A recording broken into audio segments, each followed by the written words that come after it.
তৌফিক আল্লাহ আমাদের দান করেন। আমিন। যেহেতু আজকে জিলহজ মাসের শেষ জুমায়, আজকের আলোচ্য বিষয় আপনাদের সামনে কিছু আলোচনা করব। আহামিয়াতুল আদলি বাইনান নাসি ফিল গাদাই। আমাদের সমাজে, আমাদের ফ্যামিলিতে, আমাদের পরিবারে, আমাদের গোষ্ঠীর মধ্যে, সমাজের মধ্যে যারা বিচার কার্য করে, দরবার বিচার কার্য যারা করে, সমাজের মধ্যে কিছু গণ্যমান্য ব্যক্তি আছে যাদের দ্বারা বিচার সম্পন্ন হয়ে যায়, দরবার সম্পন্ন হয়ে যায়, দরবার আপনার বুঝে সম্পন্ন হয়ে যায়। তেমনি ভাবে ফ্যামিলির মধ্যে বিচারক আছে, নেই বিচারক আছে। যেমন মনে করেন যে আমাদের ফ্যামিলির মধ্যে আমার বাবা হলো বিচারক, আমার বাবা হলো, আমার মা যেতে পারবে না, আমরা যেতে পারবো না। আমাদের ফ্যামিলির মধ্যে, আপনাদের ফ্যামিলির মধ্যে বিচারক হলো আপনার বাবা। পুরা গোষ্ঠীর মধ্যে দেখবেন যদি একজন মুরব্বী থাকে, দাদা থাকে বা চাচা থাকে, সকলে কিন্তু তার কথা মান্য করে। যে কোনো অনুষ্ঠান, যে কোনো জিনিস করে তার সাথে বুঝে শুনে কিন্তু কাজগুলি করে কিনা? উনি কিন্তু গোষ্ঠীর জন্য একজন বিচারক, ফ্যামিলির জন্য, ঘরের জন্য বাবা হলো বিচারক, সমাজের জন্য যারা গণ্যমান্য ব্যক্তি যারা আছে, যারা সমাজের ভুল ত্রুটি মানুষ অপরাধ করে যারা বিচার করে, তারা কিন্তু বিচারক। এই সম্পর্কে আল্লাহ পাক কি বলেছেন, রাসূল পাক কি বলেছেন, এখানে আজকের আলোচ্য বিষয় হলো বিচার কাজে মানুষের যারা সঠিক বিচার করে, নেই বিচার করে, বা যারা নেই বিচার করে না, যারা নেই বিচার করে তাদের সম্পর্কে আল্লাহ পাক কি বলেছেন, তাদের ফজিলত কি, এবং যারা নেই বিচার করে না তাদের সম্পর্কে আল্লাহ পাক কি ঘৃণিত বলেছেন, সেই সম্পর্কে কিছু আলোচনা করব। আল্লাহ পাক আমাদেরকে, আপনাকে সেই মতে, সেই পথে চলার তৌফিক দান করে, সে বলেন আমিন। আল্লাহ পাক রব্বুল আলামিন সূরা নিসা আয়াত নম্বর হলো 90, আল্লাহ পাক বলতেছেন, আউযু বিল্লাহি মিনাশ শাইতানির রাজীম, বিসমিল্লাহির রাহমানির রাহিম, ইন্নাল্লাহা ইয়া'মুরু বিল 'আদলি ওয়াল ইহসানি ওয়া ইতা'i যিল কুরবা ওয়া ইয়ানহা আনিল ফাহশাই ওয়াল মুনকার। আল্লাহ পাক রব্বুল আলামিন সূরা নাহলের 90 নম্বর আয়াতে আল্লাহ পাক আপনাকে আমাকে শুধু সমাজের গণ্যমান্য ব্যক্তিকে বলে না, সমাজের যারা দরবার বিচার কার্য করে তাদেরকে আল্লাহ পাক বলে না, এবং আমাদের ফ্যামিলির মধ্যে যারা বাবা আছে, যারা সম্মানীয় ব্যক্তি আছে, বংশের মধ্যে যারা বিচারক থাকে, সমাজের কাজের বলেন, মুশরিক বলেন, যাই কিছু বলেন, আল্লাহ পাক জানিয়ে দিলেন সকল মানুষদেরকে, যারা বিচার করে আল্লাহ পাক তাদেরকে জানিয়ে দিলেন নিশ্চয় আল্লাহ পাক নিজেদের নেই বিচার করো। আল্লাহ পাক আমাদেরকে বলে দিলেন, ইন্নাল্লাহা, নিশ্চয় আমি আল্লাহ তোমাদেরকে নির্দেশ দিলাম তোমরা নেই বিচার করো। নেই বিচার কারা করবে? মানুষে করবে, গরু ছাগল করবে না, কুত্তা বিড়াল করবে না, মানুষের নির্দিষ্ট করে আল্লাহ পাক বলে দিলেন, জাহান দেওয়ালের বান্দারে, আমার বান্দারা, নিশ্চয় আমি আল্লাহ পাক তোমাদেরকে নির্দেশ দিলাম তোমরা নেই বিচার করো এবং আত্মীয়স্বজনকে দান করো। সুবহানাল্লাহ, সুবহানাল্লাহ। নেই বিচার করো, আত্মীয়স্বজনকে তোমরা দান করো এবং নিষেধ করো অশ্লীলতা।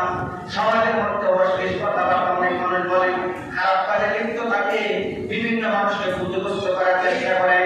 তোমরা সমাজের মধ্যে ন্যায় বিচার করো, সংসারের মধ্যে ন্যায় বিচার করো, এই গোষ্ঠীর মধ্যে থেকে তোমরা ন্যায় বিচার করো, তোমরা ন্যায় বিচার সঠিকভাবে করো এবং তোমাদের আত্মীয়স্বজন যারা আছে তাদেরকে তোমরা দান করো। সুবহানাল্লাহ। এবং তাদেরকে তোমরা নিষেধ দাও যাতে তারা মন্দ কাজ না করে, অশ্লীল কাজ না করে। যদি তোমরা তোমাদের ন্যায় বিচারক যিনি আছেন, যিনি তোমাদের মেম্বার আছে, যিনি তোমাদের বিচারক আছে, আল্লাহ পাক বলে তাদেরকে বলে দিন, তোমাদের দ্বারা তোমাদের সমাজ পরিবর্তন না হয়, তোমাদের দ্বারা তোমার ফ্যামিলি পরিবর্তন না হয়, তোমার দ্বারা তোমার গোষ্ঠী পরিবর্তন না হয়, সকল কিছু চাইবা আমি আল্লাহ পাকের কাছে তোমার জবাবদিহি করতে হবে। জোরে জোরে আল্লাহু আকবার। ও বন্ধুরে,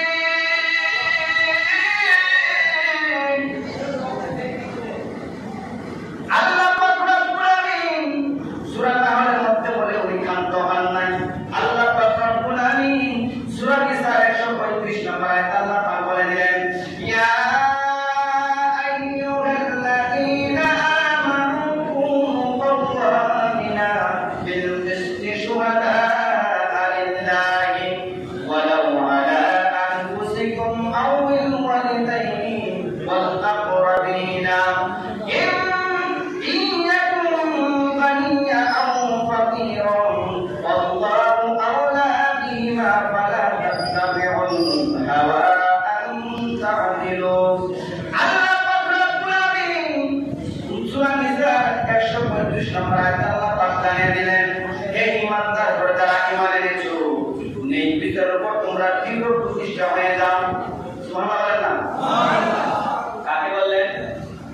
অনেক মানুষ, যেমন আমি হাদিস করার কথা কোন বলতে অনেক সময় প্রশ্ন দেবে, হুজুর কোন আমাদের বলতেছেন, কিন্তু ভাই আমার কোন কথা না, আমি আমার কথা আমি আপনাদেরকে বলি না। কোরআনের কথা বলতেছি, আমি কত নম্বর সূরা বলতেছি, কত নম্বর আয়াত থেকে আমি আপনাদের সাথে উল্লেখ করতেছি, এবং হাদিসটা কোন কিতাবের, তিরমিজি শরীফের না বুখারী শরীফের না মুসলিম শরীফের না আহমদ শরীফের কত নম্বর হাদিস কত নম্বর পৃষ্ঠা আমি আপনাদের সাথে উল্লেখ করতেছি। হাদিস হলো আমার রাসূল পাকের জবান মোবারকের কথা, আর কোরআনের আয়াত হলো আল্লাহ পাকের জবান মোবারকের কথা। বলেন আল্লাহু আকবার। কিন্তু সমাজের মধ্যে, আমার ফ্যামিলির মধ্যে, আমার গোষ্ঠীর মধ্যে কোনো মানুষ খারাপ কাজ করে যদি তার শরীরে লেগে যায়, আমার কোনো কিছু করার নাই, ওটা আল্লাহ পাকের কথা আমি বলি। কারণ কিছু শত্রু থাকতে পারে, আমি আপনাদেরকে বলি। যেমন আমার রাসূল পাক যখন প্রথম জামানায় যখন কালিমার দাওয়াত দিয়েছিলেন, তখন কিন্তু কাফের বেঈমানরা বলেছিল যে আব্দুল্লাহ ছেলে মুহাম্মদের কি বলে নতুন ধর্ম পালন করে। আমার রাসূল পাককে কিন্তু কাফের বেঈমান খাদ্য দেয় নাই, আমার রাসূল পাককে পাথর মেরেছে, গালাগালি করেছে, বিভিন্ন ভাবে টর্চার করেছে, কিন্তু আমার রাসূল পাক কিন্তু তার নিজের ইচ্ছায় কোনো কিছু বলে নাই। যা বলেছে একমাত্র আল্লাহ পাকের হুকুম পেয়ে আমার রাসূল পাক বলেছে। কথা বলছি যে সবাই আমরা তো ইমাম যারা আছে, আমরা হুজুর যারা আছি, আলেম যারা আছে, আমাদেরকে সবাই আলেম বলবে এমন না, কিছু খারাপ কিছু বলবে যে আমার রাসূল পাকের যুগ থেকে এসে গেছে, কিন্তু আমরা নিজে জানি আমাদের কোন কথা নিজ থেকে কোন কথা আমরা মানুষকে বলি নাই। মানা আপনাদের ব্যাপার, মানতে পারেন না মানতে পারেন, কারণ জবাব ঠিক করে আপনারটা আপনাকে করতে হবে, আমি জবাব ঠিক করবো না। আল্লাহ পাক রব্বুল আলামিন সূরা নিসার মধ্যে বলে দিলেন, হে ঈমানদারগণ, নেক বিচারের উপর দৃঢ় প্রতিষ্ঠিত হয়ে যাও। আল্লাহর উদ্দেশ্য স্বার্থ প্রদানকারী অবস্থায় যদি তাতে তোমাদের নিজেদের কোনো ক্ষতি হয়, তুমি ন্যায় বিচার করো, তুমি ন্যায় সাক্ষ্য দাও। যদি আল্লাহর পাকে তুমি রাজি এবং খুশি করতে চাও, তুমি ন্যায় সাক্ষী দিয়ে তোমাকে মারামারি করবে। তোমার চাচার পক্ষে তুমি সাক্ষী দাও, তোমার চাচা তোমার পক্ষে ছিল, তোমার চাচা সঠিকভাবে ছিল, তার পক্ষে তুমি সাক্ষী দিলে তোমার বাবা তোমাকে আঘাত করবে, তোমার মামা তোমাকে আঘাত করবে, তুমি ক্ষতিগ্রস্ত হতে পারো, তারপরে তুমি সাক্ষ্য দিবা, কারণ আল্লাহ পাক একজন তোমার সামনে আছে। কারণ কি আল্লাহ পাক বলেন, তুমি এমন ভাবে সাক্ষী দিবা, এমন ভাবে ন্যায় বিচার করবা, একটা মানুষ গরিব হোক ধনী হোক, যদি তাকে সঠিকভাবে ন্যায় বিচার করবা, যদি ন্যায় বিচার করবে, ও আমার দুনিয়ার বাবারা, মুসলিম বাবারা, মুসলমান বাবারা, মুরব্বী যারা হয়ে গেছেন, আজকে আপনার বয়স 40 হয়ে গেল, 60 হয়ে গেল, 70 হয়ে গেল, আপনার 75 হয়ে গেল, কিন্তু একদিন আপনি দুনিয়ার জমিনে আপনি থাকবেন না। কত বাহক দুনিয়ার মধ্যে ছিল, কত সমস্যা দুনিয়ার মধ্যে ছিল, কত বাদশা ছিল, কত সম্রাট ছিল দুনিয়ার মধ্যে, আজকে কেমন নাই। যদি আপনি ন্যায় প্রতিষ্ঠা করে যাইতে পারেন, ন্যায় বিচার করে যাইতে পারেন, আমার রাসূল পাক বলেছে, সেই ব্যক্তি দুনিয়ার মধ্যে ন্যায় বিচার করে যায়, শুধু সমাজের জন্য নয়, ফ্যামিলির জন্য সে ন্যায় বিচার করেছে, গোষ্ঠীর জন্য সে ন্যায় বিচার করেছে, কিন্তু একটা মানুষ অপরাধ করে নাই, তার গোষ্ঠীর পাওয়ার জন্য সে তাকে ন্যায় বিচার ভালোভাবে করে নাই, তার বিপক্ষে চলে গেছে, টাকার মাধ্যমে বিপক্ষে চলে গেছে। আমার আল্লাহ পাক রব্বুল আলামিন বলেন, এইভাবে তুমি যদি ন্যায় বিচার না করে, আমি আল্লাহ পাক তাকে জাহান্নামে ঢুকাই দেব। আর কোন ব্যক্তি যদি ন্যায় বিচার করে তার ফ্যামিলির জন্য,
শুধু সমাজের জন্য অনেক বিচার করে, আমার ফ্যামিলির কাছে আমার অনেক বিচার করতে হবে। কথা বলছি ঠিক ঠিক। এখন মনে করেন আমরা পাঁচ ভাই আছি, পাঁচ ভাইয়ের মধ্যে বড় ভাই কিছু টাকা আছে, বড় ভাইয়ের পক্ষে আমি কথা বললাম, কিন্তু আমার দুই ভাই আছে একটু পুরি কিন্তু কাজ করতে পারে না, এর পক্ষে কোনো কথা বললাম না, এটা আমার বিচার হইল। আমার গোষ্ঠীর মধ্যে আমার অনেক গোষ্ঠীর মধ্যে বাকিরা আছে, চাচা অনেক কিছু আছে, কিন্তু এর মধ্যে একজন ব্যবসায়ী অনেক টাকা মালিক, কিন্তু আমি জানি যে দুষ্টা আসলে কিন্তু এর, কিন্তু আমি ইচ্ছা করলে নেই বিচার করতে পারি, কিন্তু তার টাকার প্রলোভন করিয়া, তার টাকার কাছে করিয়া দুনিয়ার জন্য যদি আমি কাজ করি, তাহলে কি নেই বিচার হলো? হলো না। আমার মা আছে, বাবা আছে, দুনিয়া থাকতে আমি তাদেরকে ভালোভাবে বাঁধতে পারছি না, টাকা পয়সা দেই নাই, কোনো কিছু খবর নেই নাই। আমার মা ভিজা কাপড়, বৃষ্টির মধ্যে ভিজা কাপড় নিয়ে শুয়ে আছে, আমি ভালো একটা কাপড় দিতে পারি নাই, কিন্তু আমার বোনের রঙিন কাপড় আমি কিনতে চাইলাম, আমার বউকে আমি স্বর্ণের গহনা দিলাম, কিন্তু এদিকে আমার মা 2-3 দিন কোনো খাবার খাইতে পারে নাই, এটা কি আমার জন্য বিচার হলো? যখন আমার মা বাবা মারা যায়, তখন দেখি গোষ্ঠীর মধ্যে টাকা বিলাই মা বাবার জন্য হাজার হাজার মানুষকে খাওয়াই, হয় কিনা? কিন্তু আমার মা কিন্তু 1 বছর 1.5 বছর দুনিয়াতে হায়াতে পারছে, কিন্তু আমার মা বাবাকে ভালোভাবে খাওয়াই নাই, কিন্তু মরার পরে যারা এলাকার মধ্যে সুদপুষ খায়, যারা সমাজের মধ্যে সুদপুষ খায়, তাদেরকে আমরা তাই তাই না খাওয়াই, তাহলে কি আমার নির্বিচার হলো? সেই জন্য আমি কিছুদিন আগে থেকে বলতে চাইছিলাম, জিন্দা থাকতে একটু মোটবাদ, ও তুমি জিন্দা থাকতে একটু মোটবাদ, দাও না মা বাবাকে মরলে খাওয়া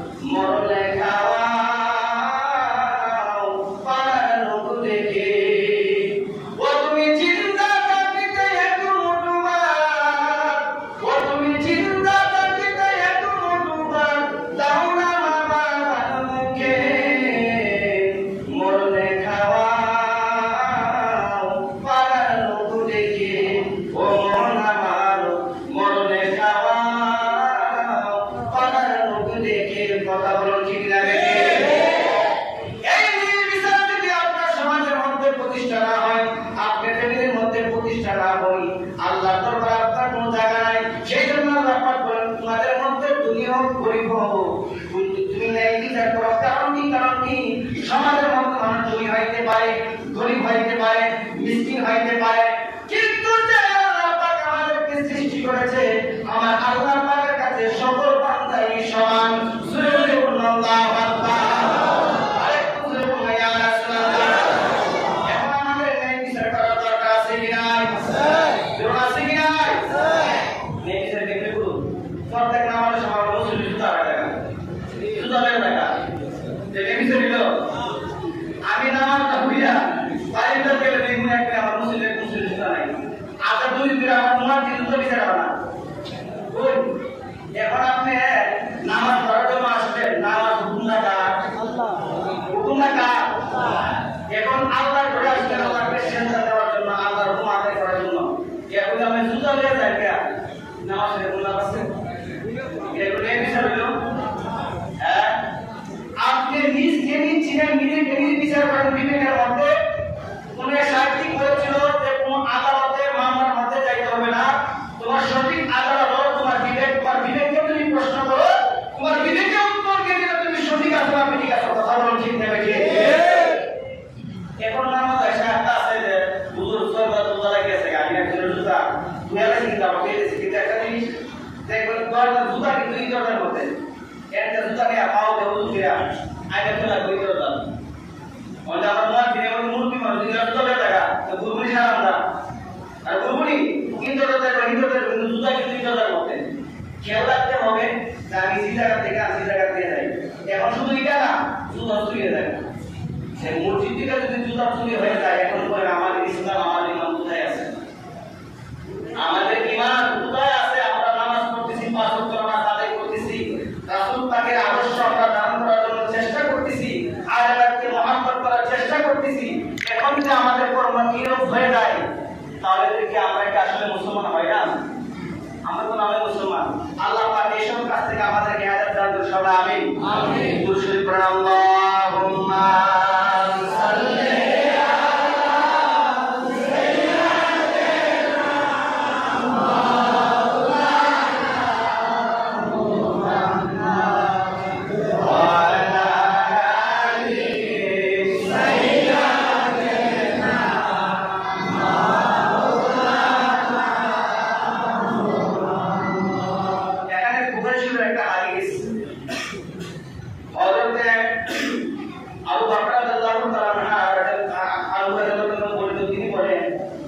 যখন সমাজের মধ্যে কোনো মানুষ বিচার কার্য করে বা ফ্যামিলির মধ্যে বিচার কার্য করে বা গোষ্ঠীর মধ্যে বিচার কার্য করে, যে ব্যক্তি বিচার করার জন্য যায়, যাকে বিচারক বানায়, সে যদি রাগান্বিত হয়ে যায় তাহলে বিচারে কিন্তু ফয়সালা হয় না।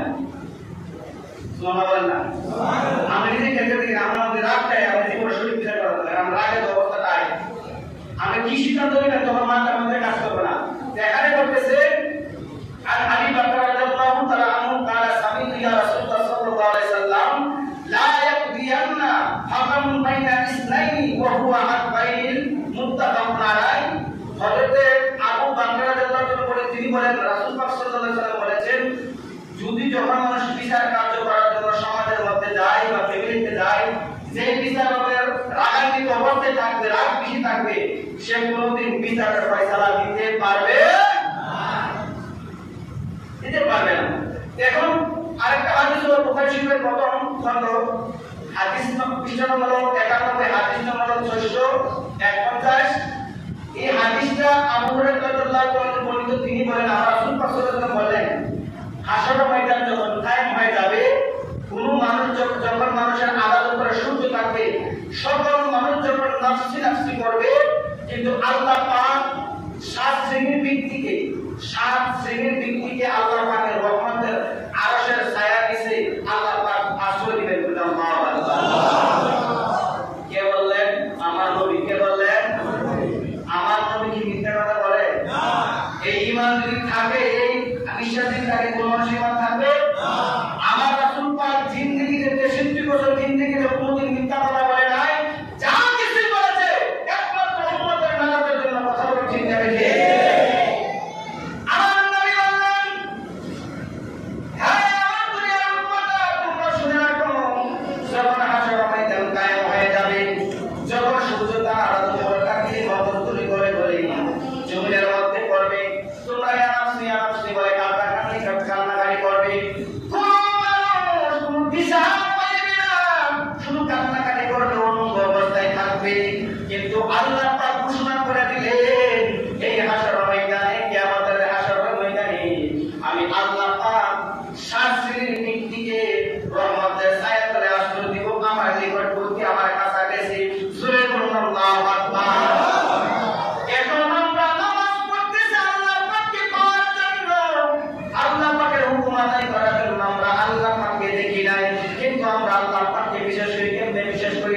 আশহাদু আল্লা ইলাহা ইল্লাল্লাহু ওয়াহদাহু লা শারীকা লাহু ওয়া আশহাদু আন্না মুহাম্মাদান আবদুহু ওয়া রাসূলুহু। আমানতু বিল্লাহি কামা হুয়া বিআসমাইহি ওয়া সিফাতিহি ওয়া কাবিলতু জামিআ আহকামি ওয়া আরকানি। কথা বলুন, ঠিক না বেঠিক?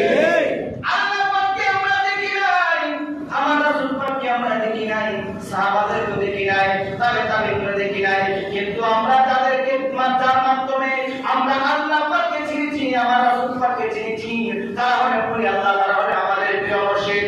এখন আল্লাহ পাককে আমরা দেখি, আল্লাহ পাক বলেছে আমি সাত শ্রেণীর ব্যক্তিকে আমার পাশাপাশি বসাইবো, রহমতের ছায়া নিচে আমি বসাইবো।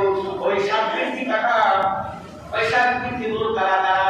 আমার আল্লাহ পাক, আমার রাসূল পাকের জবান মোবারকে আমার আল্লাহ পাক বলে দিলেন, বন্ধু আপনি সকল মানুষের উদ্দেশ্যে আপনি জানিয়ে দেন, সাত প্রকার সাত শ্রেণীর মানুষকে আমি আল্লাহ পাক রহমতের ছায়া তলে আমি আল্লাহ পাকের নুরানি মিম্বরের পাশাপাশি বসাইবো।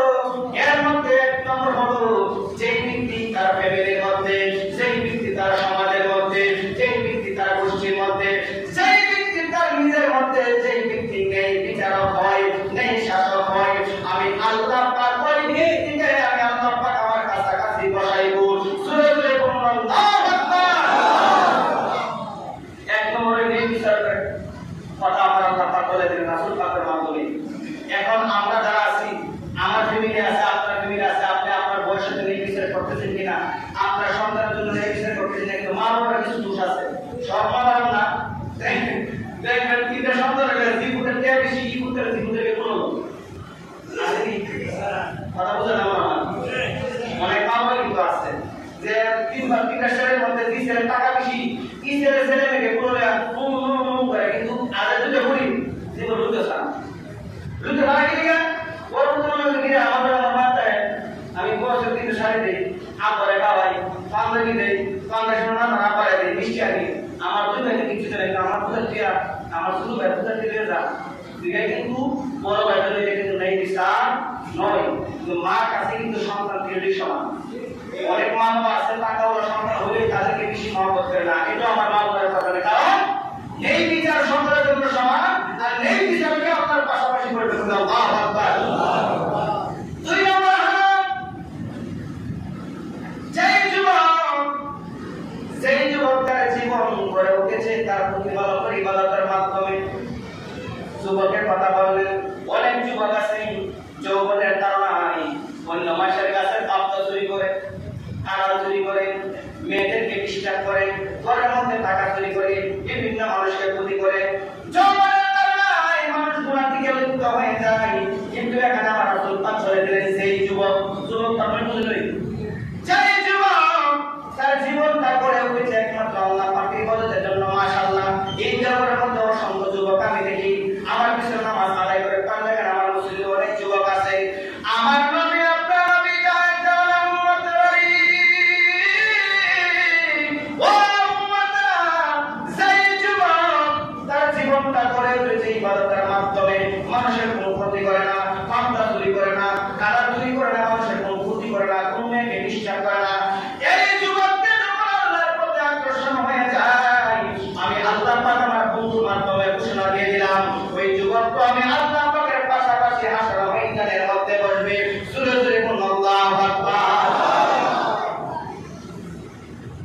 তিন নম্বর আল্লাহ পাক আমার চিন্তা করে দিলেন, তোমরা শুনে রাখো, এখন তিন নম্বরে যে কথাটা বলবো, আমার কমিটির সদস্য যারা আছে, আমার এলাকার মুসল্লি বাবা যারা আছে, এলাকার গণ্যমান্য ব্যক্তি আছে, তাদের উপরে বলবো আল্লাহ দিকে ভালো কথা, খারাপ কথা না, ভালো কথা হলো আল্লাহ বলে দিলেন যে ব্যক্তি তার অন্তর মসজিদের সাথে সম্পৃক্ত রাখে। সুবহানাল্লাহ। যেই মানুষ, যেই ব্যক্তি মসজিদের সাথে তার অন্তরটা সম্পৃক্ত রাখে, যেমন আমরা যেমন আমি কিছুদিন আগে দুইটা বই কালেকশন করছি, আমি যা কিছু আপনাদের কাছে চাই আমি আশা করি ইনশাআল্লাহ আমি কোনদিন খালি বাইরে আপনারা দিয়েছেন, কিন্তু আপনারা নামাজ কম আসেন, কিন্তু সম্পৃক্ত যখন মসজিদ মাদ্রাসার জন্য দান করা হয় আপনি কিন্তু অন্তর থেকে ফ্রেশ করে কিন্তু দান করেন। কথা বলো ঠিক না ঠিক? এটা কি মসজিদের সম্পৃক্ত না? সম্পৃক্ত তো মোহাম্মদ আসিফের তো আপনারা দান করেন। অনেক মানুষ আছে যে আল্লাহ আমার বন্ধু অসুস্থ, আমি আগামী জুমার দিন আমি ইনশাআল্লাহ মসজিদে সাফ করব, বাড়িতে সাফ করব, মাঠে সাফ করব। এখন যদি মনের মধ্যে এই চিন্তা ধারণা থাকে, আল্লাহ পাক দেখতেছে কিনা? আমরা যদি আল মাসজিদু বাইতুল্লাহ, মসজিদ হলো আল্লাহ পাকের ঘর, এখন তোমরা যদি নিয়ম করে খাস করে যে আল্লাহ পাক যদি আমার বিবিকে সুস্থ করে, আমার ছেলেকে সুস্থ করে, ইনশাআল্লাহ আমি নিজ মনে দায়িত্ব নিয়ে মসজিদটা পরিষ্কার করব, মাদ্রাসার মাঠটা পরিষ্কার করব, হাউসটা পরিষ্কার করব। এখন এই ব্যক্তি মসজিদের সাথে সম্পৃক্ত আছে কি আছে না? আছে কি আছে না? এবং আমার কমিটিরা আছে, কমিটিরা মসজিদের কি কাজ কি দরকার, যারা আমাকে যারা কি করতেছে, মায়ের একটা কাজ দরকার, মায়ের কাজ করতেছে। এখন যারা এসব ব্যক্তি যারা সঠিক নিয়তে, সঠিক মনে, সঠিকভাবে মসজিদের কাজ সম্পূর্ণ করতেছে, ওই ব্যক্তিরা যারা সম্পৃক্ত তাকে সঠিকভাবে আদায় করে, আল্লাহ পাক রাসূল পাকের মাধ্যমে জানাইছে যারা মসজিদের সাথে সম্পৃক্ত আছে, সঠিকভাবে কাজ আদায় করে, ওইসব ব্যক্তিও আমি আল্লাহ পাকের আরশের রহমতের ছায়াতলে থাকবে এবং আমার নিকটবর্তী থাকবে। আল্লাহু আকবার। এখন আমরা মসজিদের কাজ সঠিকভাবে করতে চাই কি চাই না? চাই কি চাই না? কিন্তু এটা দৃঢ় বিশ্বাস দেওয়া করে মসজিদের মধ্যে, এটা দৃঢ় বিশ্বাস। আমি কালেকশন যতবারে পেয়েছি, অন্যান্য মসজিদে আমি আর পাচ্ছি কিন্তু তো দাম হয় না। এই মসজিদের মধ্যে যত লোক দাম হয়, ওই মসজিদ আপনার মনে করতে বুঝলো মনে এই মসজিদ থাকে মনে কথা না, আমি আজকে মসজিদ থাকিয়েছি দেওয়া করে মধ্যে যত লোক দাম হয়, আবার চিন্তা করে বুঝলো না সেটা কোনো কিছু না, আমার কাছে চাইব না, কিছু চাইতাম না। কিন্তু এই কথা বলে বলতেছি, মসজিদের সাথে সম্পৃক্ত থাকতে, মহব্বত থাকতে, ভালোবাসা থাকতে, যে ব্যক্তি মসজিদের প্রতি ভালোবাসা থাকে, সম্পৃক্ত থাকে, সেই ব্যক্তি কোনদিন নামাজ ছাড়তে পারে না। কারণ যে ব্যক্তি নামাজ পড়ে সেই ব্যক্তির মধ্যে প্রতি মহব্বত আছে কিনা? আছে কিনা? আরেকটা কথা আপনাদেরকে বলে দিই, আমরা অনেক মুসলিম জানি না যে ওটা মাসালা। মনে করে আমার মুয়াজ্জিন আযান দিচ্ছে, আমার মুয়াজ্জিন আযান দেওয়ার পরে আমি আলোচনা করতে আরম্ভ করলাম। আপনারা যারা পরে আসেন সুন্নত করে। এখন যত বড় মুফতি হোক, যত বড় আলেম হোক, কোন মানুষ যদি কথা বলে নমাজ পড়ে আমাদের জীবন নষ্ট হয়ে যাবে, কারণ সেটা কে দেবো না। যত কিছু বলে একটা মানুষ নামাজ পড়বে, অবশ্যই নামাজের মধ্যে তার মনটা কিন্তু নামাজের মধ্যে যাবে কিনা। সেই জন্য যখন আমি আলোচনা করবো, আমার আলোচনা আরম্ভ করে দেবো, আপনারা যারা পরে আসেন বসে থাকবেন, কারণ আমরা তার কাছে শুনতে কিন্তু সময় দিই। এই জন্য আলোচনা আমি করতেছি, আপনারা সুন্দর করতেছেন। আসলে মূলত নিয়োগ কিন্তু নামাজের মধ্যে নেই, আমার কাছে থেকে লাগা। আমি দেখতে তোমার কিছুদিন আপনাদেরকে নামাজ পড়া গেছি, বা আপনারা আপনাদের মুসলিম আছেন, অবশ্যই আমার অফিস থাকে, লাগে লাগে না, আমার জন্য কিন্তু অবশ্যই থাকবে। সেই জন্য যখন যে কোনো মসজিদে দেখবেন, যদি কোনো হুজুর আলোচনা আরম্ভ করে, আপনারা বসে যাবেন, কারণ আলোচনার পরে কিন্তু সুন্দর সময় দেওয়া হয়। আল্লাহ পাক আপনাকে আমাকে দুআ করতে দেন, শোনা আমি আমার নবী আপনারা বলেন, জান্নাত বলেন, তোমরা শুনে রাখো, এমন দুই ব্যক্তি যারা পরস্পরকে ভালোবাসেন আল্লাহর রাস্তে। ওই ব্যক্তি, এমন দুই ব্যক্তি যারা পরস্পর ভালোবাসে আল্লাহ পাকের রাস্তে। কিন্তু দুই ব্যক্তির মধ্যে দ্বন্দ্ব লাগে গেল, মারামারি লাগে গেল, একজন মারামারি করতে চলে গেল, কিন্তু সেই মারামারিটা যদি ওই ব্যক্তিকে আল্লাহর রাস্তায় করে ফেলে, আমার রাসূল পাকের রাস্তায় করে ফেলে, তাহলে ওই ব্যক্তি আমার আল্লাহ পাকের আরশে বসে থাকবে। কারণ কি? কারণ কি? একটা মানুষ বললাম আল্লাহ পাক তো বলেছেন নামাজ আদায় করার জন্য, কায়েম করার জন্য, কিন্তু করার জন্য হয় না। অনেক নাস্তিক আসেনি, আর নাস্তিক বলেন আপনারা দেখবেন আল্লাহ পাকের আয়াত নিয়ে বন্ধ করে আল্লাহ বলছে ওয়াকি মুসল্লা, তোমরা নামাজ কায়েম করো, নামাজ পড়া লাগে দিছে না। এমন নাস্তিক আসেনি? তুই মূলত নামাজ আদায় করো, তুমি আল্লাহর আয়াতের ব্যাপারে ব্যঙ্গ করে অর্থ পরিবর্তন করে ফেলে যে নামাজ পড়া, নামাজ পড়ে কিন্তু এটা করছে এটা করছে, আর ঘরের মধ্যে তুই নিজের সংশোধন কিনা এটা আগে দেখ। অনেক নাস্তিক আছে নামাজও আসে না, নামাজও পড়ে না, আমার রাসূল পাকের কথা নিয়ে কটাক্ষ করে, আল্লাহ পাকের কথা নিয়ে কটাক্ষ করে। আপনি মনে রাখবেন সে আসলে নাস্তিক হয়ে গেছে, তার জায়গা জাহান্নামের মধ্যে হবে না, এমন এক জায়গার মধ্যে হবে যত জাহান্নামী মানুষ জাহান্নামের মধ্যে পড়বে, সকল পুরুষ ওই নাস্তিকরা খাবে। কথা বলছে ঠিক না বেশি? এমন নাস্তিক সমাজের মধ্যে আছে কি আছে না? আছে কি আছে না? তাদের থেকে 100 গজ দূরে থাকবেন, তাদের কাছে গেলে আপনার ঈমানটা নষ্ট হয়ে যাবে। তাদের একটাই সঙ্গী থাকবে, কিভাবে আপনাকে নামাজ থেকে বিরত করা যায়, কিভাবে রাসূল পাকের সুন্নাত থেকে বিরত করা যায়, কিভাবে আহলে বায়তের মহব্বত থেকে বিরত করা যায়।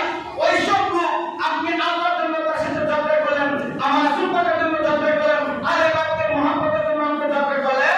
আমার রাসূল পাক বলেন, দুই ব্যক্তির মধ্যে যদি ঝগড়া হয় আল্লাহর রাস্তে, আমি রাসূল পাকের মহব্বতে, ওই ব্যক্তিও আরশের রহমতের আরশের ছায়া তলে থাকবে, আল্লাহ পাকের নিকটে। আল্লাহু আকবার।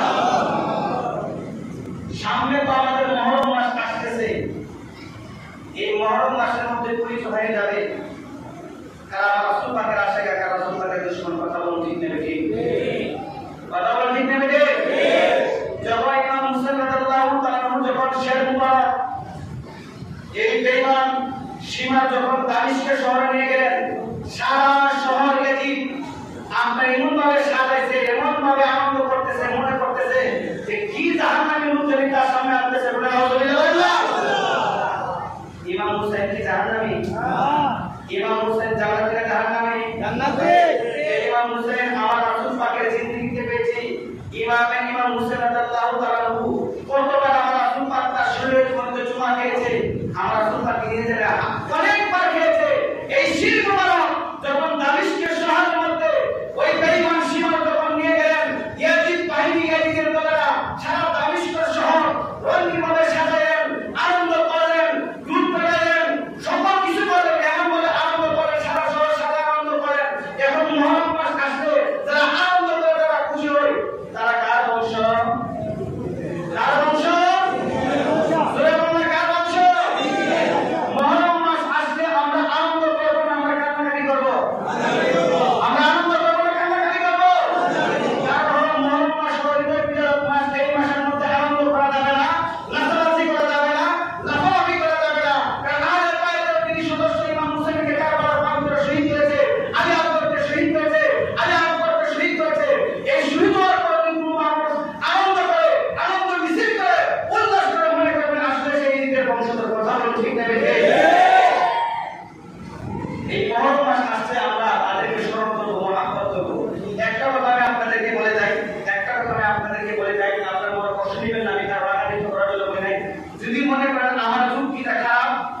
বলতেছে হুজুর যুক্তি খারাপ হয়েছে আর তোমার জন্য যুক্তি ঠিক আছে সেটা আপনারা গ্রহণ করবেন। যেমন